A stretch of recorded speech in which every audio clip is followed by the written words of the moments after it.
ಅಧಿವೇಶನ ಮುಗಿತಾ ಇದ್ದಂತೆ ಕಾಂಗ್ರೆಸ್ನಲ್ಲಿ ಕುರ್ಚಿ ಕಾಳಗ. ಡಿಸಿಎಂ ಡಿಕೆ ಬೆಂಬಲಿಗರಿಂದ ಫುಲ್ ಬ್ಯಾಟಿಂಗ್. ಎಲ್ಲವನ್ನ ಕಾಲವೇ ಹೇಳುತ್ತೆ ಎಂದ ಡಿಸಿಎಂ ಡಿಕೆ. ಈ ಸುದ್ದಿಗಳನ್ನು ನೋಡೋಣ ರಾಜಕೀಯ ನ್ಯೂಸ್ ಟಾಪ್ ಲೈನ್ನಲ್ಲಿ. ಅಧಿಕಾರ ಹಂಚಿಕೆ ಅನ್ನೋದು ಬೂದಿ ಮುಚ್ಚಿದ ಕೆಂಡದಂತಿದ್ದ ಕಾಂಗ್ರೆಸ್ನಲ್ಲೀಗ ಪಟ್ಟದ ಜ್ವಾಲೆ ಮತ್ತೆ ಹೊತ್ತಿ ಉರಿಯೋಕೆ ಶುರುವಾಗಿದೆ. ಸಿದ್ದರಾಮಯ್ಯನವರೇ 5 ವರ್ಷ ಸಿಎಂ ಆಗಿರ್ತಾರೆ ಅಂತ ಯತೀಂದ್ರ ಹೇಳಿದ ಬೆನ್ನಲ್ಲೇ ಡಿಕೆ ಬಣ ಫುಲ್ ಆಕ್ಟಿವ್ ಆಗಿದೆ. ಯತೀಂದ್ರ ಮಾತಿಗೆ ರಿಯಾಕ್ಟ್ ಮಾಡಿದ ಡಿಸಿಎಂ ಡಿಕೆ ಅವರು ನಮ್ಮ ಹೈಕಮಾಂಡ್ ಅಂತ ವ್ಯಂಗ್ಯವಾಡಿದ್ರು. ಡಿಕೆ ಈ ಮಾತಿಗೆ ಯತೀಂದ್ರ ಕೂಡ ನಯವಾಗಿಯೇ ಉತ್ತರ ಕೊಟ್ಟಿದ್ದಾರೆ. ಏನ್ ತೆಗಿಬೇಕು ಅಂತ ಬೇಡಿಕೆ ಕೊಡ್ತಾ ಇದ್ರು, ಅದಕ್ಕೇನು ಮನ್ನಣೆ ಕೊಟ್ಟಿಲ್ಲ. ಸೊ ಹಾಗಾಗಿ ನನ್ನ ಪ್ರಕಾರ 5 ವರ್ಷ ಸಿದ್ದರಾಮಯ್ಯ ಸೇಮ್ ಆಗಿರ್ತಾರೆ. ನನ್ನ ಪ್ರಕಾರ ಏನು ಗೊಂದಲ ಇಲ್ಲ. ಏನ್ ಗೊಂದಲ ಇದೆ ಅಂತ ಸರ್ನೇ ಕೇಳಿದ್ರು.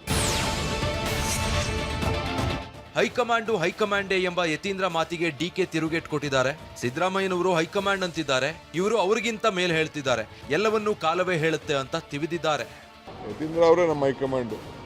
ಅವ್ರೇನು ಮಾತು ಹೇಳ್ತಾರೆ ಅವ್ರದ್ದು ಬಹಳ ಗೌರವದಿಂದ ಸ್ವೀಕಾರ ಮಾಡೋಣ. ಆಯ್ತಪ್ಪ, ಅವ್ರು ಹೇಳಿದ್ಮೇಲೆ ಅವ್ರ ಹೈಕಮಾಂಡ್ ಹೇಳಿದ್ಮೇಲೆ ಅವರೇ ಯತೀಂದ್ರನೇ ಈಗ ಹೈಕಮಾಂಡ್ ಅಂತ ನಾವು ಸ್ವೀಕಾರ ಮಾಡೋಣ, ನಡೀರಿ.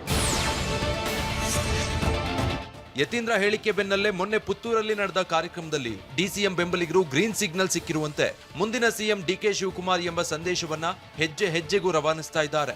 ನಾವಿನ್ನು 6 ತಿಂಗಳಲ್ಲಿ ಈ ಕಟ್ಟಡವನ್ನು ಕಟ್ಟಿ ನಿಮ್ಮ ಕೈಯಿಂದ ಮುಖ್ಯಮಂತ್ರಿಯಾಗಿ ನೀವು ಬಂದಾಗ ನಿಮ್ಮ ಕೈಯಿಂದ ಅದನ್ನು ಶಿಲಾನ್ಯಾಸ ಮಾಡ್ತೇವೆ ಅನ್ನೋ ಒಂದು ವಿಚಾರವನ್ನು ಹೇಳಿದ್ದೇವೆ.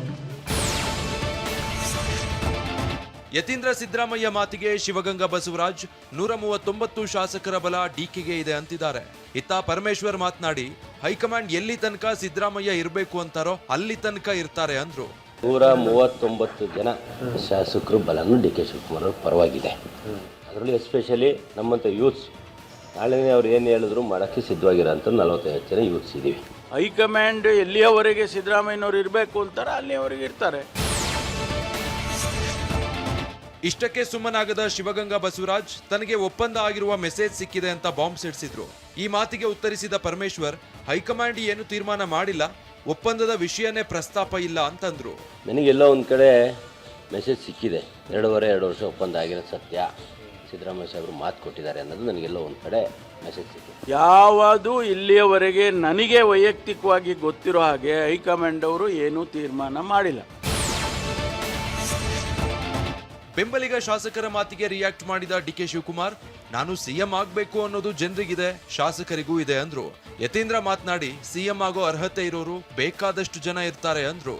ಜನರಿಗೂ ಇದೆ, ಶಾಸಕರಿಗೂ ಇದೆ, ನಿಮಗೂ ಇದೆ, ಎಲ್ಲರಿಗೂ ಇದೆ. ಬಟ್ ಪಾರ್ಟಿ ಏನು ಹೇಳ್ತದೆ ಕೇಳಬೇಕು ನಾವೆಲ್ಲ. ಅಲ್ಲಿ ಅವರು ಸಿಎಂ ಆಗಬೇಕು ಅಂತ ದಲಿತ ಸಂಘಟನೆಗಳು ತಪ್ಪೇನಿದೆ. ಎಲ್ಲ ಪಕ್ಷಗಳಲ್ಲೂ ಕೂಡ ಮುಖ್ಯಮಂತ್ರಿ ಆಕಾಂಕ್ಷಿಗಳಿರ್ತಾರೆ.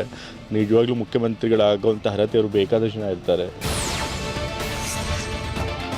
ಇನ್ನು ಕಾಂಗ್ರೆಸ್ ಕುರ್ಚಿ ಕಾಳಗ ಬಿಜೆಪಿಗೆ ಮತ್ತೊಂದು ಅಸ್ತ್ರ ಕೊಟ್ಟಂತಾಗಿದೆ. ಸೋಮಣ್ಣ ಹಾಗೂ ಬೊಮ್ಮಾಯಿ ಮಾತಿನ ಮೂಲಕವೇ ಸಿದ್ದರಾಮಯ್ಯರನ್ನ ತಿವಿದಿದ್ದಾರೆ. ವಂಶ ಪಾರಂಪರ್ಯದ ಡೈನಾಸ್ಟಿ ವ್ಯವಸ್ಥೆಯನ್ನ ಪ್ರಾಯಶಃ ಸಿದ್ದರಾಮಯ್ಯನವ್ರ ಕುಟುಂಬನೂ ಕೂಡ ಮಾಡ್ತದೆ ಅನ್ನೋದಕ್ಕೆ ಅವ್ರ ಮಗನ ಸ್ಟೇಟ್ಮೆಂಟ್ ನಾನು ಇವತ್ತು ನೋಡಿದೆ. ಮಗನ ಸರ್ಟಿಫಿಕೇಟ್ ತಗೊಂಡು ಇವರು ರಾಜ್ಯಭಾರ ಮಾಡುವಂಥ ಅವಶ್ಯಕತೆ ಇದೆಯಾ? ಮತ್ತು ಹೈಕಮಾಂಡ್ ಏನು ಮಾಡ್ತಾ ಇದೆ? ಆಟ ಆಡ್ತಾ ಇದ್ದಾರೆ.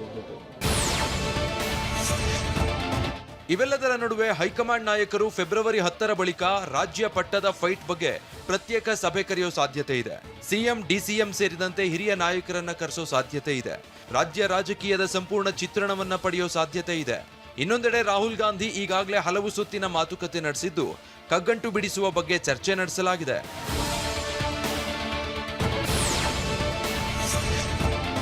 ಇನ್ನು ಕಾಂಗ್ರೆಸ್ ಶಾಸಕರ ಕ್ಷೇತ್ರಗಳಲ್ಲಿ ಯತೀಂದ್ರ ಹಸ್ತಕ್ಷೇಪ ವಿಚಾರವಾಗಿ ಮಾತನಾಡಿದ ತನ್ವೀರ್ ಸೇಠ್ ಬೇಸರ ಹೊರಹಾಕಿದ್ದಾರೆ. ಕೇವಲ ನನ್ನ ವಿಧಾನಸಭಾ ಕ್ಷೇತ್ರದಲ್ಲಿ ಮಾತ್ರ ಅಲ್ಲ, ಎಲ್ಲ ಕ್ಷೇತ್ರಗಳಲ್ಲೂ ಹಸ್ತಕ್ಷೇಪ ನಡೀತಾ ಇದೆ ಅಂತ ಹೇಳ್ತಿದ್ದಾರೆ. ಶಂಕದಿಂದ ಬಂದ್ರೆ ಮಾತ್ರ ತೀರ್ಥ ಎನ್ನೋ ರೀತಿ ವರ್ತಿಸ್ತಿದ್ದಾರೆ.